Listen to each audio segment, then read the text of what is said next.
I travel quite a bit, and for the past few years now, I've always brought a pair of Xreal glasses with me. I'm a big fan of these things because whatever you plug them into, it's just literally a USB-C on one side and the same on the other, plug it into your phone, your laptop, your handheld games console, and then you get a big old screen right in front of your face. Perfect for the long-haul flight where you can do work if you haven't got room to set up your 16-inch laptop, or for relaxing with a movie right in front of your eyes, or if you're in a hotel room and want a bigger screen for your movies or your work, whatever it is.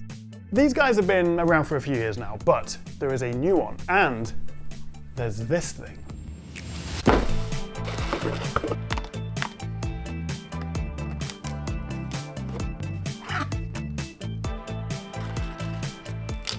This is the Xreal 1S, and essentially it's a mid-gen refresh of the Xreal 1, which came out last year with some pretty big upgrades, particularly for the screen with these dual micro OLED displays. The color accuracy has gone from 100 to 108% of the sRGB gamut. The 1080p resolution has been bumped up to 1200p, meaning we've gone from 16 by 9 to 16 by 10, a little bit taller. The field of view has gone from 50 degrees to 52, although still a little bit shy of the 57 on the Pros, and we get a 120 Hz refresh rate. The 1S is actually much closer now to the 1 Pros, although that still has a wider field of view and a slightly more sophisticated design for the lenses. So the Pros are still the flagship glasses, but the 1S does pretty much everything that the higher-end AR glasses can do without breaking the bank. And of course we have the electrochromic dimming, which means you can change the transparency of the lenses. You can probably see there how it's blacking out the screen, which makes it a lot easier to watch movies, do work, whatever it is. But wait, there's more. Another big upgrade with this 1S, also coming to the Pro via an update, is the ability to upscale anything from 2D to 3D. You don't have to download an app, there's no software or DRM restrictions here. Anything can be 3D. YouTube, Netflix, Hulu, your photos, videos, games. And you've also got two screen modes. You've got follow, which is the default where, well, it'll follow you around wherever you look with your head. The screen will stay in front of you. But then you've also got anchor mode. This locks that screen in the same place within the virtual world, so I can look around and, well, see what's around me, and then the screen stays in the same place. Now, as always with Xreals, it's not the easiest to actually demonstrate this. I can put my iPhone kind of into the lens and give you a rough idea, but I can also superimpose images on the screen to give you a better kind of sense of what I'm looking at, because the quality, the stabilization really is impressive. Watching this on a YouTube video, and especially if I'm filming it through the lenses on a phone, does not give you a real world impression. You can make the screen up to about 500 inches, but then because of the field of view, you're cutting off the edges, so you kind of have to look around to see the rest of your screen. The default about 154-inch display, which for me right now is right here in front of me with my Legion Go connected to the glasses, that is the perfect screen size.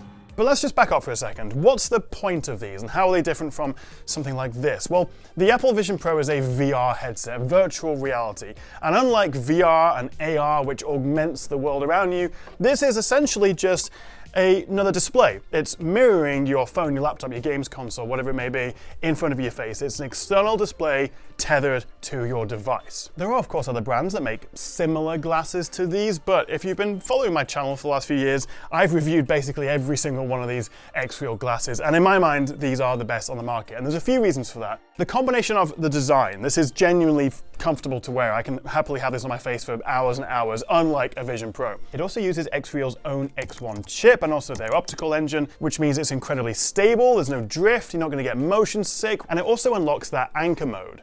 And also they have the best-in-class eye comfort features. We've got the 5-star TV Rhineland eye comfort, we've got a blue light block, and again, unlike a VR headset like the Vision Pro, the Galaxy XR, the Meta Quest, I'm not taking these off and being like, oh, my eyes hurt, or my face is red. It really is just like wearing a pair of glasses. There is a little bit of adjustment on your face, so you get the full screen. You can actually adjust the arms, which still have this horrible cracking noise, but that gives you 2 or 3 levels of sort of vertical adjustment, and there are a couple of extra pairs of nose pads in the box. We've got some terrific built-in speakers, and they're actually tuned by Bose, although I still prefer a nice pair of headphones, especially if there's anyone around me. And it's all about making it as easy and as friction-free as possible to use these. There's no app you have to download, you don't have to sign up for anything, there's no headband, there's no battery you have to charge because it just takes the power from your device, or this guy, which I'll come to in a second. You literally just plug it into the device you're using and the screen appears right here. You can then play with the menus and adjust it how you like and also change the transparency of the lenses, but that's it, it's that easy. And it works with Android phones, iOS phones, Mac laptops, Windows laptops, iPads, gaming handhelds. anything that has a USB-C and supports display out, which is most things. Although for games consoles like your PS5 or your Xbox, you'll need an HDMI to USB-C adapter. But one other thing that hasn't worked historically have been switches.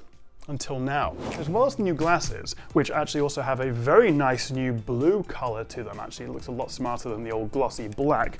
If I just pop those in there, as well as these, Xreal have also introduced this. This is the Xreal Neo, and it is a battery pack. It's got like a 10,000 mAh cell in here. It has a kickstand. So when you're using the glasses, rather than draining the battery of your phone or your laptop or whatever you're using, it'll use this battery first. Fantastic, but what this also unlocks for the very first time is the ability to use your glasses with a switch. Until this point, we've been able to connect the glasses to other handheld gaming devices, but not Nintendo Switches. But finally, with the Xreal Neo as a video out hub, you can connect your Xreal glasses to a Switch 1 or a Switch 2, and it works perfectly. And it's simply a case of plugging the glasses into one of the two USB-C ports of the Xreal Neo. The other one can be used for charging as well, so you can like top this up while you're using it, and then connecting this to the bottom of your Switch, and it immediately video outs to the glasses. The Xreal Neo is an optional extra. It's $99. You don't have to buy it, but it is pretty useful. But there is nothing stopping you from just buying the Xreal One S's and plugging this into anything you like. Well, except a Switch. So, last question, how much are these Xreal One S's? I mean, considering these are a significant spec bump over the Xreal Ones, very close to the Xreal One Pros, I wouldn't have been surprised if these had gone up in price. But they're actually $50 less than the previous Xreal Ones. These are $449. The optional extra Xreal Neo is $99, so a significant upgrade and a price cut. That's not a bad combination. But what do you make of these? Would you be tempted to pick one up? If you do fancy having a look, I will leave a link in the description below. If you've got any questions, drop a comment. Thank you so much for watching, guys, and I'll see you next time right here on the Tech Chat.